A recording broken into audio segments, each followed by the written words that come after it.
This segment is sponsored by McCaffrey Family Health Center. Well, for years we've been told it's important to eat breakfast with an hour of waking up to rev up our metabolism and get our day started right. But a more recent trend, intermittent fasting, throws that wisdom out the window. Here to explain it all, our Wellness Wednesday, Dr. Sean McCaffrey. Good morning, sir. Good morning. So what are you doing if you're intermittent fasting? It's really a stop-start is what you're doing. It's a stop-start mechanism. It's the idea that we spend a lot of time in feasting, not enough time in fasting. You're trying to offset that disbalance that occurs where we eat all the time. We don't give the body enough time to recycle and reset itself. So the concept of an intermittent fast is to regulate when you eat as much as what you eat and not to overeat.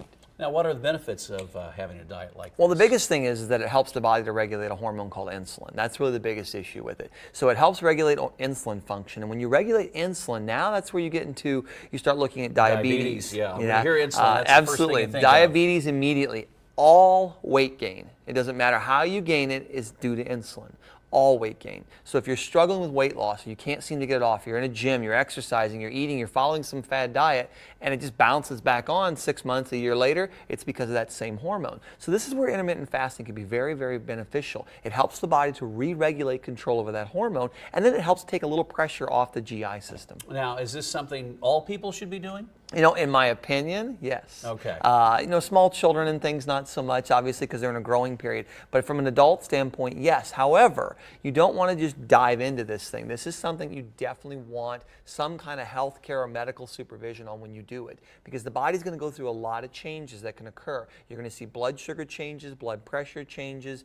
If you're diabetic, I haven't seen a diabetic type 2 in my practice in 2 decades that I couldn't get to be non-diabetic. So this is extremely effective, but you've got to regulate it and watch it very carefully. So there are some downsides, though, and that's all in the monitoring of it. Yeah, and that's what it really comes down to. If you're not monitoring it, say someone's diabetic and they go on this sort of type of diet and they start to fast, and whether they do it, there's many different variations of it, but say they do a longer fast, 24, 36 hours, something like that, and they're diabetic, they've got to watch that blood sugar very, very carefully, and that would be one I would recommend to be supervised, and then they just adjust it accordingly, medications, the sugars themselves and things of that nature. Now, what about a good fast? I mean, what you talk about 24 to 36 hours. Yeah.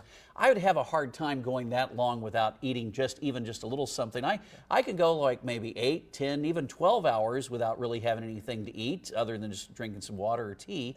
So what's a good there's several variations of it. So a lot of people like to start slow and low, right? That's the rule. So 12 and 12 is easy, right? Try to get all your food in a 12-hour window and then fast for 12. Then you're going to sleep for 8 of that. So that's pretty easy. And you figure, all right, a couple hours before bed, a couple hours after I get up, then you can eat in that window.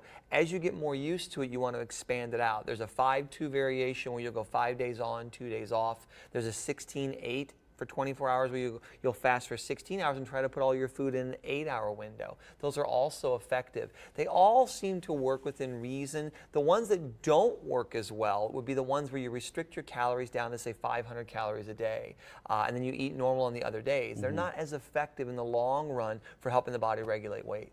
So as we look forward, as you said earlier at the start, you would like to see everybody try intermittent fasting, but really, who's the best candidates for it as we wrap up? Anybody that has weight issues. So that's 70% of the U.S. population.